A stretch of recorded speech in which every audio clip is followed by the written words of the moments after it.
Hello दोस्तों, नमस्कार। आज हम कक्षा 7 में पूर्णांक संख्याओं के बारे में देखेंगे। आज हम कक्षा 7 में हम पूर्णांक संख्याओं के बारे में जानेंगे। कक्षा 7 विषय गणित, और हमारा पहला ही चैप्टर है वो है पूर्णांक संख्याएं।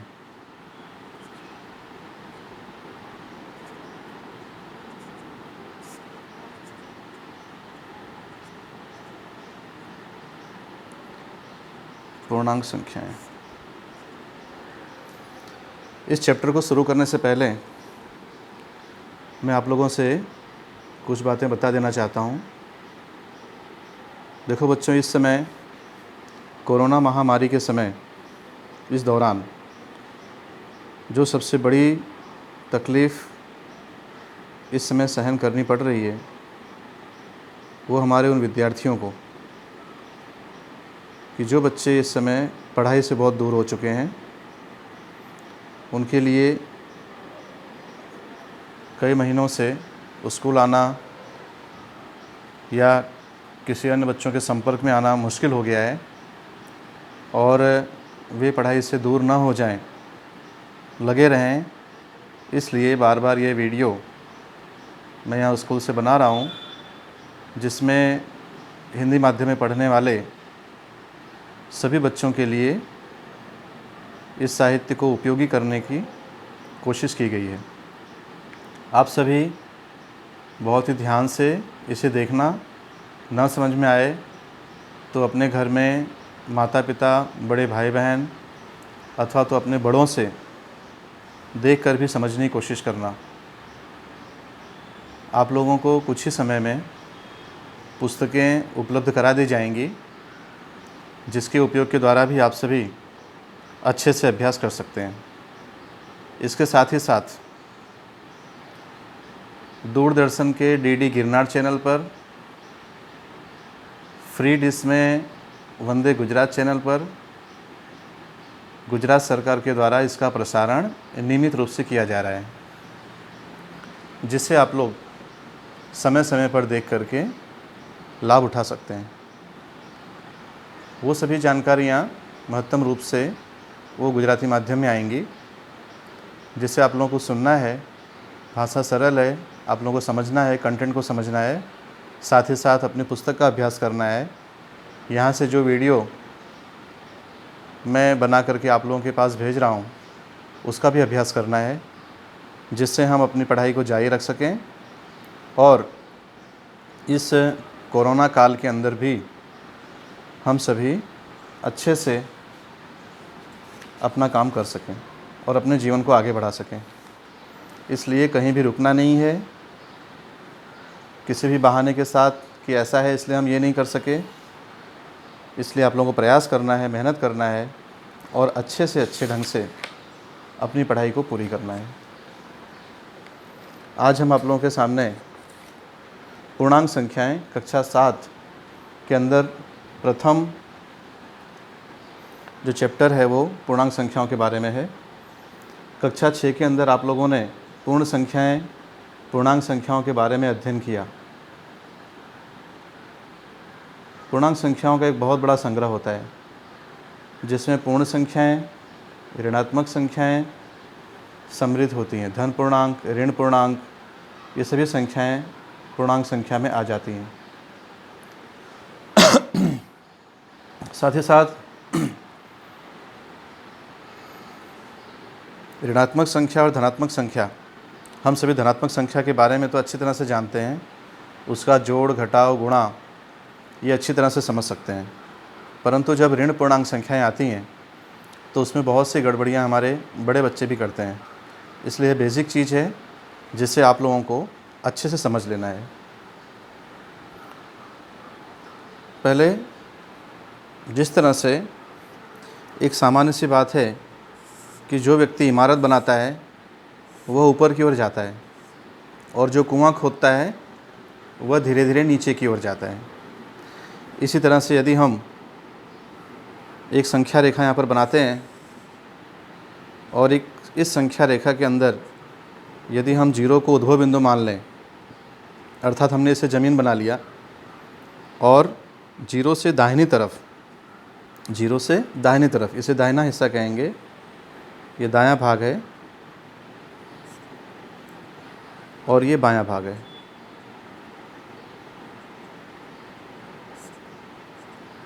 जीरो से दाहिनी ओर जाने पर हमें सभी संख्याएं धन मिलती हैं।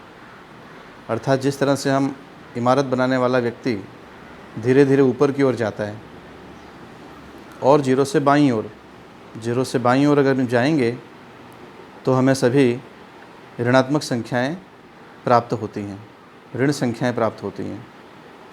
जीरो को हम उद्भव बिंदु मानते हैं। जीरो न तो ऋण होती है और न ही धन होती है। संख्या की गिनती हमेशा जीरो से करनी होती है, शून्य से करनी होती है। अर्थात ये शून्य है, इसके बाद 1 2 3 4 इस तरह से आगे बढ़ते चले जाएंगे। इसी प्रकार से यदि हम अगर ऋणात्मक संख्या की ओर जाते हैं, बाईं ओर जाते हैं, तो गिनती जीरो से ही होती है। 0 ऋण 1 ऋण 2 ऋण 3 ऋण 4 इस तरह से आगे बढ़ते चले जाएंगे। अर्थात ऐसा हम कह सकते हैं कि 0 से बड़ा 1 है, 1 से बड़ा 2 है, 2 से बड़ा 3, 3 से बड़ा 4, 4 से बड़ा 5, इस तरह से आगे संख्याएं बढ़ती जाएंगी। बाईं ओर अगर हम जाते हैं 0 से, तो ऋण 1 उससे छोटा ऋण 2, ऋण 2 से छोटा ऋण 3, ऋण 3 से छोटा ऋण 4। संख्याओं को यदि हम क्रमिक रूप से देखते हैं तो बाईं ओर से दाहिनी ओर जाने पर हमें क्रमशः बड़ी संख्याएं मिलती हैं। जैसे हम यहाँ देख सकते हैं कि ऋण 4 से बड़ा ऋण 3 है, ऋण 3 से बड़ा ऋण 2 है, ऋण 2 से बड़ा ऋण 1 है, ऋण 1 से बड़ा 0 है, 0, और 0 से बड़ा 1, 1 से बड़ा 2, 2 से बड़ा 3, 3 से बड़ा 4, इस तरह संख्याएं आगे बढ़ती जाती हैं। अर्थात धन संख्याएं हमेशा दाहिनी ओर आती हैं, ऋण संख्याएं हमेशा 0 से बाईं ओर आती हैं। हम जितना बाईं ओर जाएंगे संख्याएं छोटी होती जाएंगी, जितना दाहिनी ओर जाएंगे वैसे ये संख्याएं बड़ी होती जाती हैं। अब आप सब यहाँ देख सकते हैं कि ऋण 3 और 3 इनमें बड़ी संख्या कौन सी है? तो 3। जैसे कि ऋण 3 है, अगर हम तुलना करें ऋण 3 और 3 में, तो ऋण 3 यह 0 से बाईं ओर है और 3 यह 0 से दाहिनी ओर है। तो ऋण 3 यह 3 से छोटी है, अर्थात 3 यह ऋण 3 से बड़ी है। तो इस तरह से हम कह सकते हैं कि जो खुला मुंह होता है वो धन संख्या की तरफ, बड़ी संख्या की तरफ आता है, और जो बंद मुंह होता है वो छोटी संख्या की तरफ आता है। अर्थात ऋण 3 यह 3 से छोटी संख्या है। इसी प्रकार से हम देखते हैं 0 की तुलना हम ऋण 1 से करते हैं, तो 0 और ऋण 1 में कौन सी संख्या बड़ी है? तो 0 बड़ी है। ऋण 1 और 0 में 0 संख्या यह ऋण 1 से बड़ी है, क्योंकि हम यहाँ देख रहे हैं संख्या रेखा पर कि 0 यह ऋण 1 से दाहिनी ओर है। तो दाहिनी ओर की संख्या हमेशा बाईं ओर की संख्या से बड़ी होती है। इस चीज़ को हमें ध्यान में रखना है। अगला है, यदि हम इसे एक अन्य एग्जाम्पल के रूप में देखें, एक हम अन्य संख्या रेखा बनाते हैं और इस संख्या रेखा के अंदर हम कुछ अंकों को अंकित करते हैं। जैसे हमने यहाँ 0 लिखा, 0 लिखा, 1 2 3 4 5 6 7 8,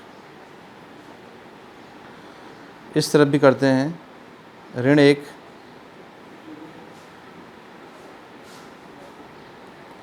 ऋण 2, ऋण 3, ऋण 4, ऋण 5, ऋण 6, ऋण 7, ऋण 8। हमें यहाँ पे ऋण 8 मिला। ऋण 1, ऋण 2, ऋण 3, ऋण 4 मिला।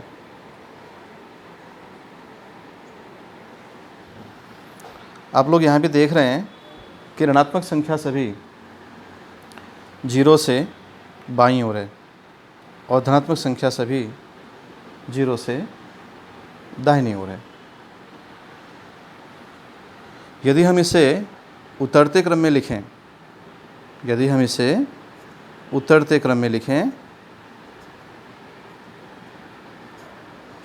उतरते क्रम अर्थात अवरोही क्रम, अर्थात इसे क्या कहा गया है आपकी किताब की भाषा में? अवरोही।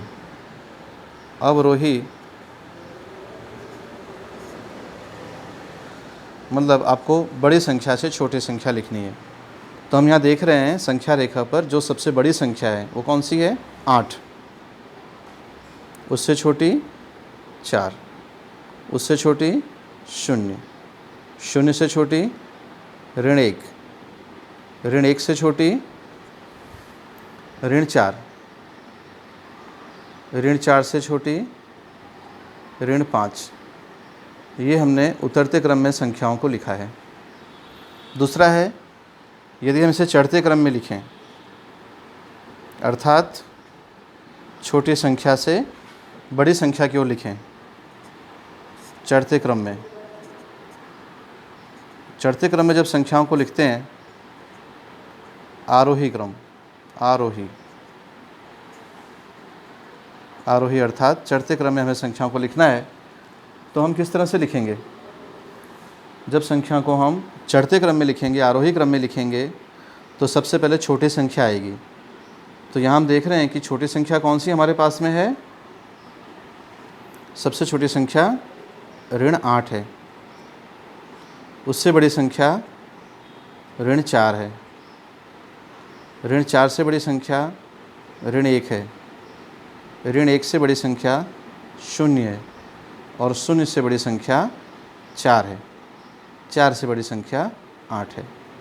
इस तरह से हम संख्याओं, छोटी बड़ी संख्याओं की तुलना करके उसे उतरते क्रम और चढ़ते क्रम अर्थात कि अवरोही क्रम और आरोही क्रम में हम उन संख्याओं को आसानी से लिख सकते हैं।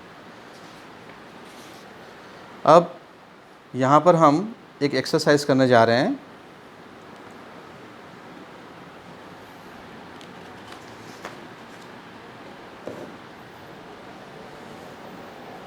हम यहाँ पर एक संख्या रेखा बना रहे हैं।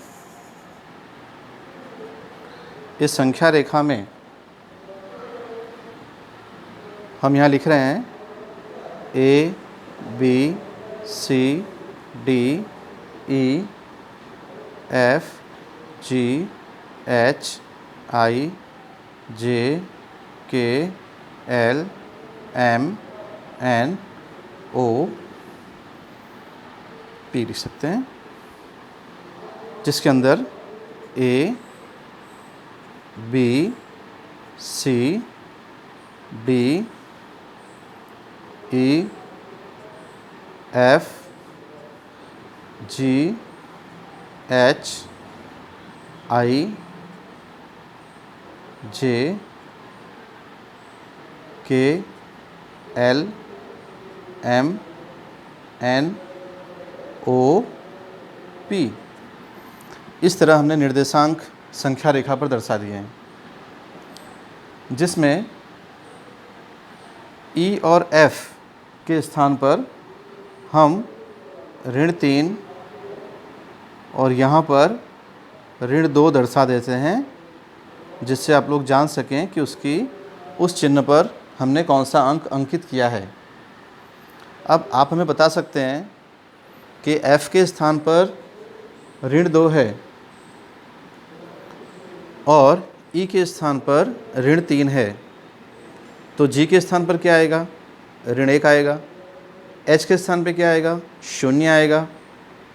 I के स्थान पर 1, जे के स्थान पे 2, अर्थात हम इस तरह से गिनना है, के स्थान पे 3, एल के स्थान पे 4, एम के स्थान पे 5, एन के स्थान पे 6, 7 और 8। इसी तरह बाईं ओर अगर हम देखते हैं तो डी यह चौथे स्थान पर है, अर्थात -4, यहाँ पर -5, यहाँ पर -6 और ए कौन से स्थान पर आएगा? -7 के स्थान पर आएगा। अब हम यहाँ पर देखते हैं कि पूर्णांक जो हैं यहाँ पे दिए गए हैं इस एग्जाम्पल के अंदर कि पूर्णांक को हमें इसे संख्या रेखा के आधार पर बताना है। तो पूर्णांक को 7, -5, 4, 0 और -4 को आरोही क्रम में क्रमबद्ध कीजिए और उनके उत्तर जांच करने के लिए इन्हें संख्या रेखा पर अंकित कीजिए। तो हम यहाँ पर देख रहे हैं कि यदि हम इसे आरोही क्रम में लिखते हैं, आरोही क्रम अर्थात चढ़ते क्रम में लिखना है हमें, तो आरोही क्रम यदि हम इसे आरोही क्रम में लिखते हैं तो सबसे पहले हम कौन सी संख्या लिखेंगे? आरोही क्रम में हम सबसे पहले कौन सी संख्या लिखेंगे? सबसे छोटी संख्या कौन सी है? -5। यदि हम इसे संख्या रेखा पर दर्शाते हैं इस तरह से, तो संख्या रेखा पर दर्शाते समय यदि यहाँ 0 है तो यहाँ 1, 2, 3, 4, 5, 6, 7 और यहाँ -1, -2, -3, -4, -5। तो आप सब यहाँ देख सकते हैं कि 0 और इसमें 0 से बाईं ओर कौन सी संख्या आएंगी? -4 और -5। तो -1, -2, -3, -4। तो यहाँ पर -4 आएगा और -5 इसके बाईं ओर आएगा। 0 और 4, 1, 2, 3, 4 अर्थात 4 यहाँ पर आया। 5, 6, 7। अब हम यहाँ देख रहे हैं कि आरोही क्रम में लिखने पर हमें सबसे पहले जो संख्या सबसे छोटी थी वो मिली -5। तो -5 हुआ और उससे बड़ी संख्या कौन सी मिली? -4 मिली। -4 से बड़ी संख्या कौन सी मिली? 0 मिली। 0 से बड़ी संख्या मिली 4।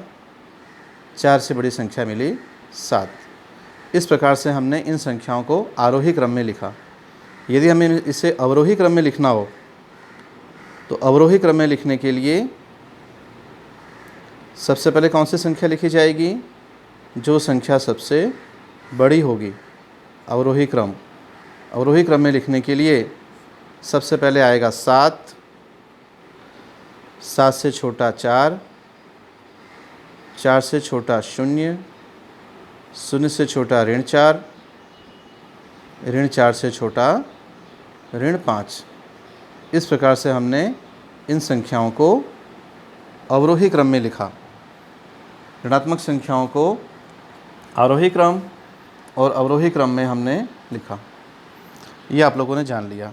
अब हम कुछ नियम के बारे में जानेंगे कि किसी भी संख्या रेखा को संख्याओं को दर्शाने के लिए, उसकी तुलना करने के लिए हमें कौन से नियम ज्ञात होने चाहिए।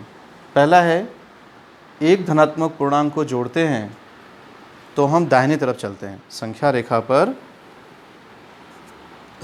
पर यदि एक धनात्मक पूर्णांक को जोड़ा जाए, अर्थात एक धनात्मक पूर्णांक, एक धनात्मक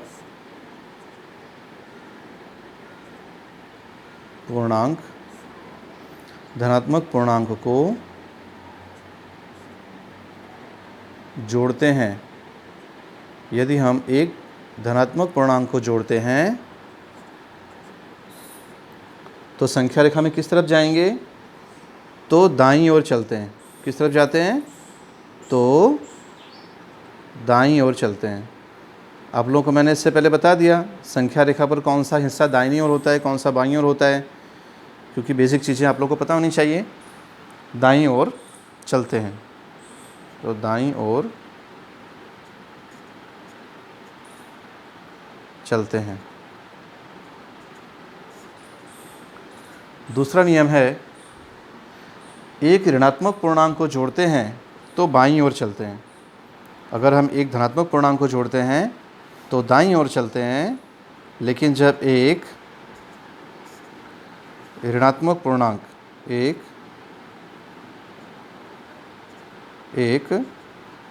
ऋणात्मक पूर्णांक को जोड़ते हैं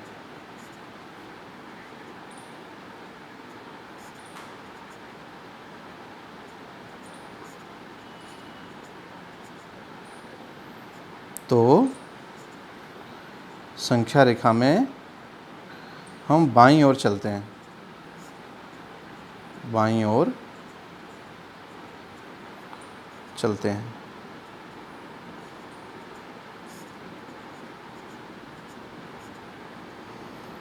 अगला है तीसरा नियम है, धन पूर्णांक को घटाते हैं तो बाईं ओर चलते हैं।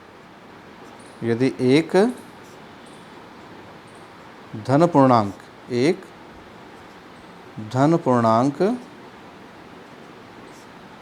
को घटाते हैं, यदि हम एक धन पूर्णांक को घटाते हैं तो किस तरफ चलेंगे, तो बाईं ओर चलते हैं,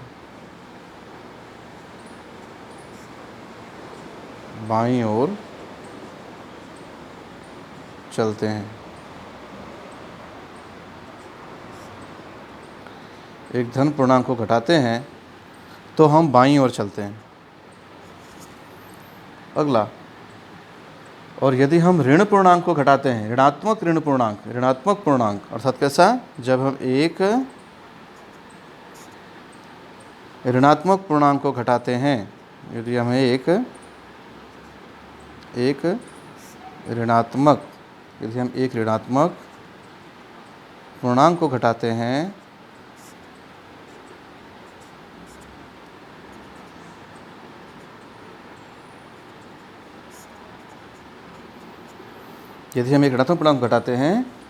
तो दाईं ओर चलते हैं। तो किस तरफ चलते हैं, तो हम दाईं ओर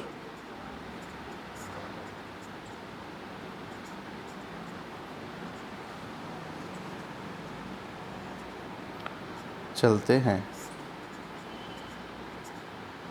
ये 4 नियम हैं जो आप लोगों को अच्छे से समझना है। धन पूर्णांक में यदि हम धन पूर्णांक को जोड़ते हैं तो हमें क्या मिलता है, धन पूर्णांक मिलता है। ऋण पूर्णांक में ऋण पूर्णांक जोड़ते हैं तो क्या मिलता है, ऋण पूर्णांक मिलता है। अर्थात ऐसा कह सकते हैं कि धन पूर्णांक में यदि हम धन पूर्णांक को जोड़ते हैं तो जो हमें उत्तर मिलता है वो क्या मिलता है, धन पूर्णांक मिलता है। परंतु यदि ऋण पूर्णांक में यदि हम ऋण पूर्णांक को जोड़ते हैं तो जो उत्तर मिलेगा वो हमें क्या मिलेगा, ऋण पूर्णांक मिलेगा। परंतु जब धन पूर्णांक और ऋण पूर्णांक को जोड़ते हैं तो हमें क्या मिलेगा, यदि हम धन पूर्णांक के अंदर यदि हम ऋण पूर्णांक को जोड़ते हैं तो हमें क्या मिलेगा, जब हम धन पूर्णांक को ऋण पूर्णांक में जोड़ते हैं तो बड़े पूर्णांक के साथ में बड़ा पूर्णांक जिसमें हो, धन में हो तो धन में और ऋण में हो तो ऋण में। इस प्रकार से हमें उसका उत्तर मिलता है। धन है तो धन मिलेगा और ऋण है तो ऋण मिलेगा।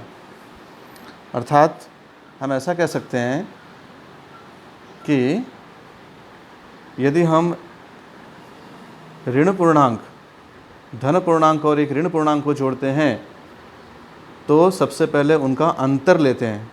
अंतर लेने के बाद में बड़े पूर्णांक का चिन्ह उस अंतर के पहले रख दिया जाता है। बड़े पूर्णांक का निर्णय दोनों पूर्णांकों के चिन्हों की अवहेलना करते हुए लिया जाता है। जैसे कि अगर हम एग्ज़ाम्पल देखें कि ऋण 53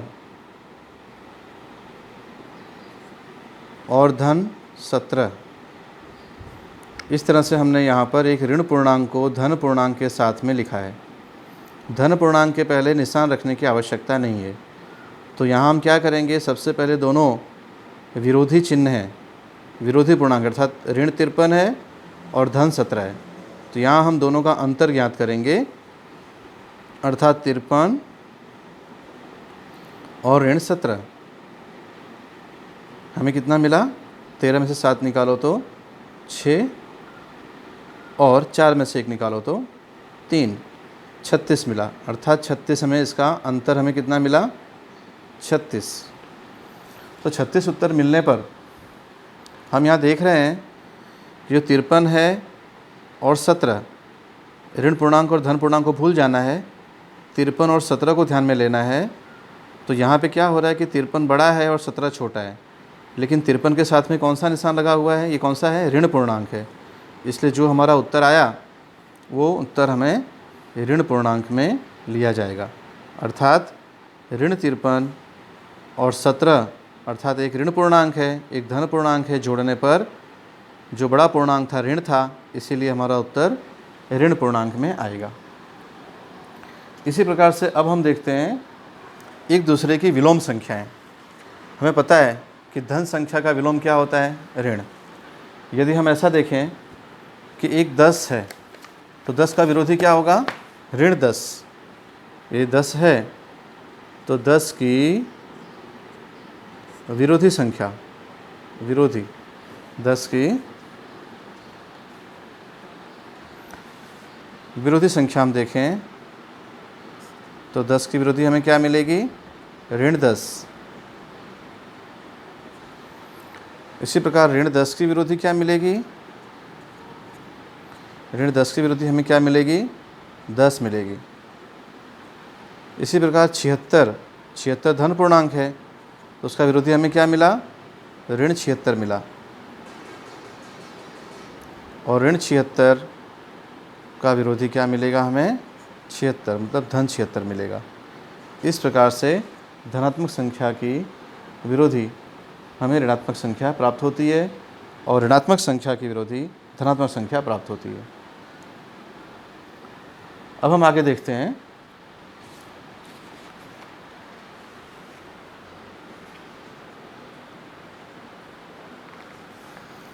यहाँ हम कुछ पैटर्न देखते हैं और इस पैटर्न के आधार पर कुछ उत्तर देंगे। जिस तरह से आप यहाँ देख रहे हैं,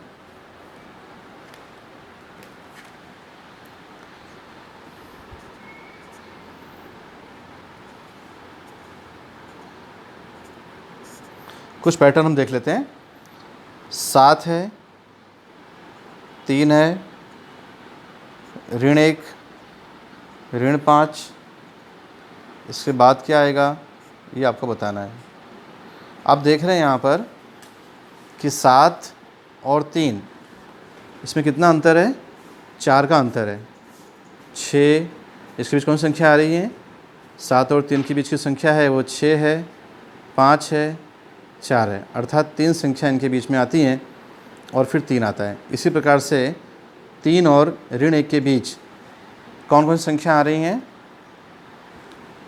2 आ रहा है, 1 आ रहा है और 0 आ रहा है। इसी प्रकार से ऋण 1 और ऋण 5 के बीच कौन सी संख्याएं आ रही हैं, ऋण 2, ऋण 3 और ऋण 4, और उसके बाद 5 आ गया। अर्थात 2 क्रमिक संख्याएं जो यहाँ दी गई हैं उनके बीच में 3 संख्याएं यहाँ पर आ रही हैं। अब हम क्या करेंगे कि ऋण 5 है तो ऋण 5 के बाद में हम क्या लेंगे, एक तो ऋण 6 आएगा, ऋण 7 आएगा, ऋण 8 आएगा, और इसके बाद जो ये संख्या हमें मिलेगी वो कौन सी मिलेगी, ऋण 9। तो पहले रिक्त स्थान में जो संख्या मिली अगली पैटर्न में वो ऋण 9 मिली। ऋण 9 के बाद में अब अगली पैटर्न क्या आएगी, वापस सब ऋण 9 के बाद में गिनते हैं, ऋण 10, ऋण 11, ऋण 12, 3 संख्याओं को हमने ले लिया और उसके बाद चौथी संख्या जो है ऋण 13, अर्थात अगला जो पैटर्न मिलेगा वो मिलेगा हमें ऋण 13। अब ऋण 13 और उसके बाद की संख्या क्या आ सकती है? तो ऋण 14, ऋण 15, ऋण 16। तो उसके बाद का जो हमें पैटर्न मिला वो क्या मिला? ऋण 17, अर्थात 3 संख्याओं को छोड़ करके चौथी संख्या में लिखनी है। तो इस तरह हमें एक पैटर्न मिलता है। दूसरा है, एक दूसरा पैटर्न देख लेते हैं।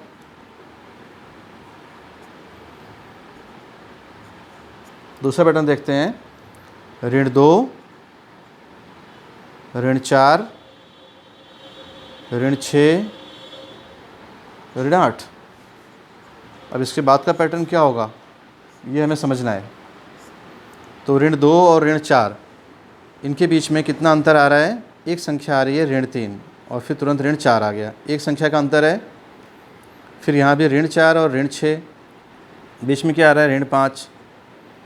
यहाँ पर भी ऋण 6 और ऋण 8 के बीच में क्या आ रहा है? ऋण 7 आ रहा है। तो इसी प्रकार से यहाँ पर क्या आएगा? ऋण 8 के बाद ऋण 9 आएगा। ऋण 9 को हमें छोड़ करके एक संख्या लिखनी है। तो यहाँ क्या आएगा? ऋण 10। ऋण 10 के बाद में फिर एक संख्या छोड़नी है, ऋण 11। और यहाँ पे क्या आएगा? ऋण 12। 2 के अंतर संख्या लिखती चली जानी है। फिर यहाँ पे ऋण 13 को छोड़ देना है और यहाँ क्या आएगा? ऋण 14।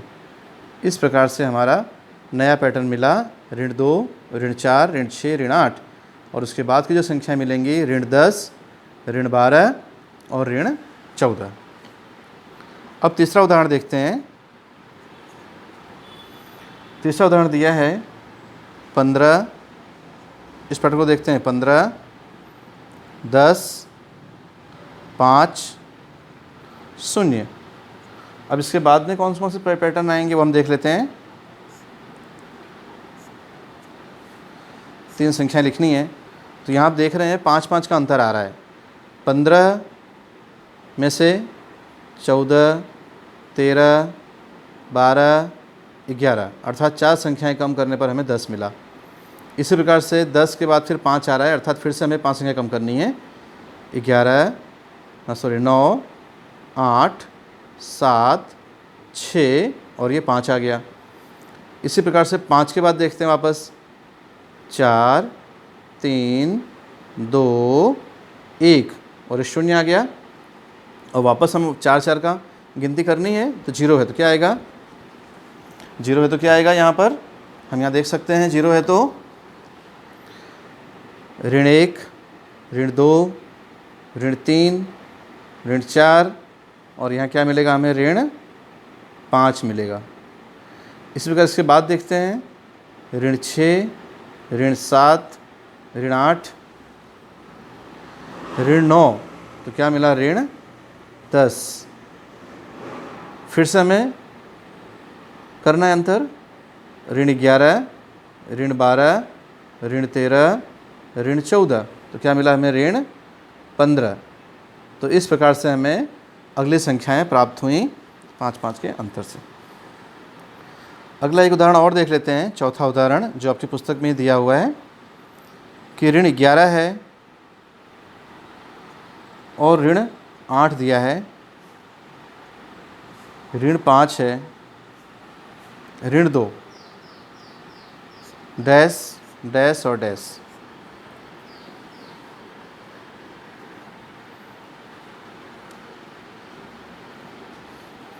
यहाँ देख रहे हैं कि ऋण 11, ऋण 8, तो ऋण 10 आ रहा है, ऋण 9 आ रहा है और फिर ऋण 8 आ रहा है, अर्थात 3 का अंतर आ जा रहा है।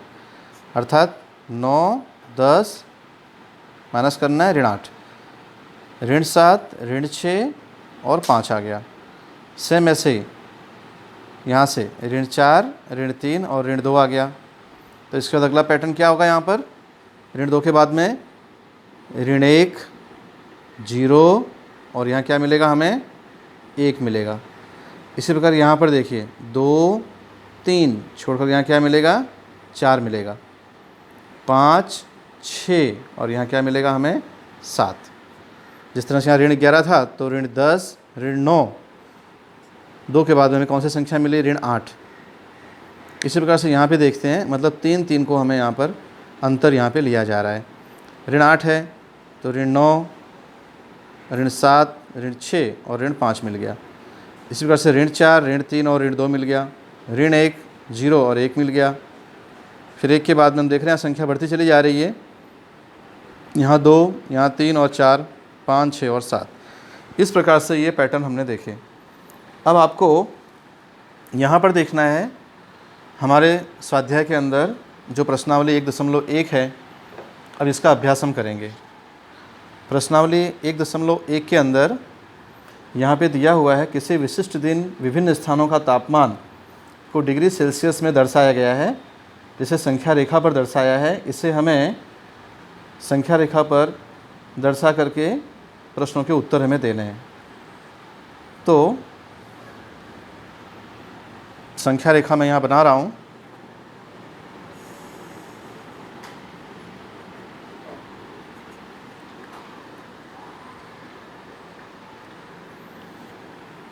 यहाँ हम 0 ले लेते हैं। 1 2 3 4 5, ऋण 5। सेम एज इधर भी 6 7 8 9 10, ऋण 10। 5 5 के अंतर पे बना लेते हैं। अगला है 1 2 3 4 5, धनात्मक संख्या की तरफ 6 7 8 9 10, 11 12 13 14 15, 16 17 18 19 20, 21 22 23 24 25। ये हमने संख्या रेखा पर दर्शा दिया। अब यहाँ पर ऋण 8 के स्थान पर यहाँ एक जगह का नाम दिया है, उसका नाम दिया है लाहौल स्पीति। लाहौल स्पीति, लाहौल स्पीति। दूसरा दिया है यहाँ पर ऋण 2 के स्थान पर यहाँ दिया है श्रीनगर।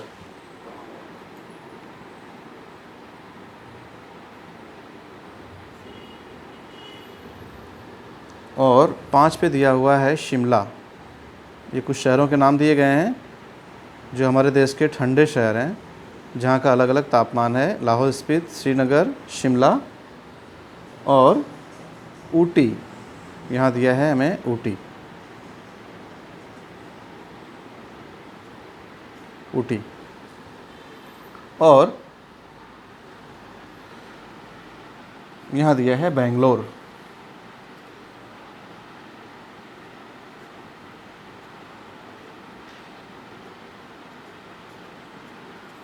बेंगलोर। आपको यहाँ देखना है कि इस संख्या रेखा को देखिए और इस पर अंकित स्थानों का तापमान लिखिए।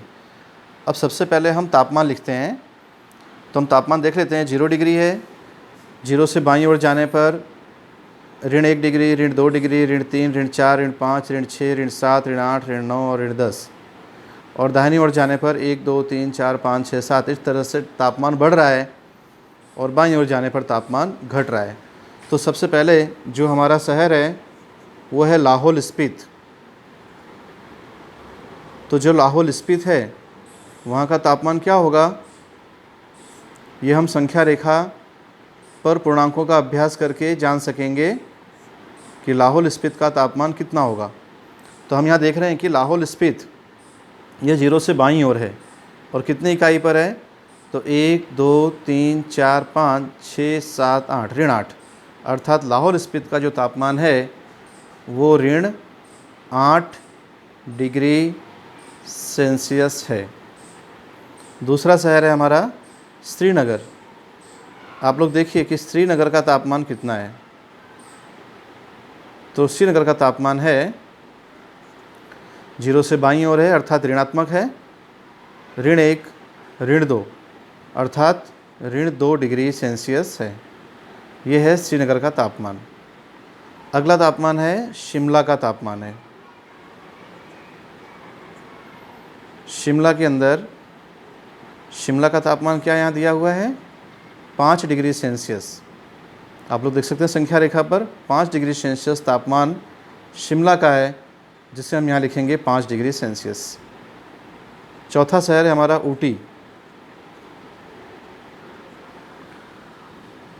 ऊटी जो है, ऊटी का तापमान कितना है, हम देख रहे हैं कि 15 के ठीक पहले अर्थात 14 डिग्री सेल्सियस है। तो ऊटी का तापमान है 14 डिग्री सेल्सियस। पांचवा शहर है यहाँ पर बेंगलोर। तो हम देखते हैं कि बेंगलोर का तापमान कितना है। बेंगलोर का तापमान है यहाँ 20 डिग्री हम देख रहे हैं संख्या रेखा पर, इसके बाद 21 और 22 अर्थात 22 डिग्री सेल्सियस जो तापमान है वो बेंगलोर का है। अब आप लोग यहाँ देख सकते हैं कि इस संख्या रेखा के आधार पर आप देख सकते हैं कि सबसे कम तापमान किस शहर का है, तो लाहौल स्पीति का है। लाहौल स्पीति का तापमान सबसे कम है और सबसे अधिक तापमान किसका है, बेंगलोर का है। कितना है, 22 डिग्री सेल्सियस। अब हमें यहाँ पर देखना है कि सबसे गर्म और सबसे ठंडे स्थानों के तापमान में क्या अंतर है। सबसे गर्म और सबसे ठंडे, तो सबसे गर्म तापमान किसका है, बेंगलोर का है, 22 डिग्री सेल्सियस। और इसमें से हमें घटाना है, क्या घटाना है, लाहौल स्पीति का तापमान जो हमें घटाना है। तो इसके तापमान के बीच में अंतर कितना होगा, तो आप यहाँ देख सकते हैं कि ऋण पूर्णांक में से हमें ऋण पूर्णांक में जाना है, अर्थात हमें संख्या रेखा पर किस ओर जाएंगे, हम दाहिनी ओर जाएंगे। तो 22 है तो हमें कितना इकाई जाना है, 8 इकाई जाना है। 8 इकाई हम जाएंगे तो कहाँ पहुँचेंगे, 23, 24, 25, मतलब 1, 2, 3, 4, 5, 6, 7, 8। 8 इकाई जाने पर हम कहाँ पहुँच गए, 30 डिग्री पर पहुँच गए। अर्थात हम ऐसा कह सकते हैं कि बेंगलोर और लाहौल स्पीति के बीच तापमान का अंतर 30 डिग्री सेल्सियस है। ऐसा हम कहेंगे कि बेंगलोर का तापमान 22 डिग्री सेल्सियस और लाहौल स्पीति का तापमान ऋण 8 डिग्री सेल्सियस, अर्थात बेंगलोर और लाहौल स्पीति के बीच का तापमान का जो अंतर है वो है 30 डिग्री सेल्सियस। दूसरा प्रश्न है, लाहौल स्पीति और श्रीनगर के तापमान में क्या अंतर है। अब हम यहाँ देख रहे हैं कि लाहौल स्पीति का जो तापमान है वो कितना है, ऋण 8 डिग्री है, और श्रीनगर का तापमान कितना है, ऋण 2 डिग्री है। तो लाहौल स्पीति का तापमान ऋण 8 डिग्री और श्रीनगर का तापमान ऋण 2 डिग्री, अर्थात अधिक तापमान किसका है, श्रीनगर का, और कम तापमान किसका है, लाहौल स्पीति का। इसलिए हम श्रीनगर के तापमान में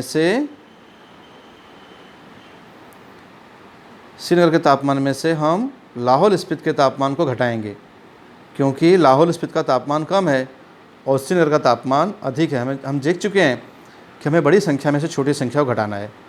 तो आप यहाँ देख सकते हैं कि ऋण में से ऋण अर्थात धन, अर्थात ऋण 2 से हमें किस ओर जाना पड़ेगा, 8 इकाई दाहिनी ओर जाना पड़ेगा। तो ऋण 2 यहाँ पर था, हमें 8 इकाई जाना है। तो 1, 2, 3, 4, 5, 6,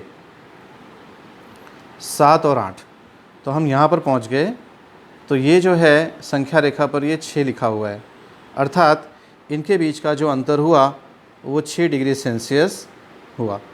ऐसा हम कह सकते हैं कि लाहौल स्पीति और श्रीनगर के बीच के तापमान का जो अंतर है वो कितना है, 6 डिग्री सेल्सियस है। तीसरा प्रश्न देखते हैं, क्या हम कह सकते हैं कि शिमला और श्रीनगर के तापमान का योग, क्या हम कह सकते हैं कि शिमला और श्रीनगर के तापमान का योग शिमला के तापमान से कम है। शिमला और श्रीनगर, यदि हम शिमला और श्रीनगर के तापमान का योग करें तो कितना होगा, तो शिमला का तापमान 5 डिग्री सेल्सियस है तथा श्रीनगर का तापमान ऋण 2 डिग्री सेल्सियस है। तो 2 डिग्री सेल्सियस है। यदि हम इन दोनों तापमान को जोड़ते हैं तो हमें कितना मिलता है? 3 डिग्री सेल्सियस। तो 3 डिग्री सेल्सियस जो है वो शिमला का तापमान जो 5 डिग्री सेल्सियस है उससे कम है। तो हम ऐसा कह सकते हैं कि श्रीनगर और शिमला के तापमान का योग शिमला के तापमान से कम है, ऐसा हम कह सकते हैं। इसी में एक पूरा प्रश्न है, क्या इन दोनों स्थानों के तापमान का योग श्रीनगर के तापमान से भी कम है? तो इन दोनों तापमानों का योग हमें 3 डिग्री सेल्सियस मिल रहा है, परंतु श्रीनगर का तापमान -2 डिग्री सेल्सियस है।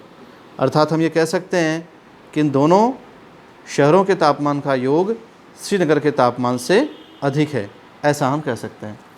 तो प्यारे बच्चों, इस तरह से हमने ऋण पूर्णांक, धन पूर्णांक के बारे में जोड़ और घटाव सीखा। एक व्यावहारिक प्रश्न भी किया। आप सभी अपनी पुस्तक में से होमवर्क में SW में आप लोगों को दे रहा हूँ, कुछ प्रश्न करने हैं और ना आने पर आप कमेंट में हमें बता सकते हैं। इसकी दोबारा हम प्रैक्टिस करेंगे। प्रश्नावली 1.1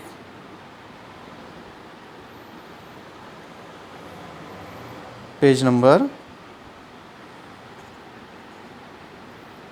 4 और 5 पर दी गई है, जिससे आप लोगों को हल करना है। धन्यवाद।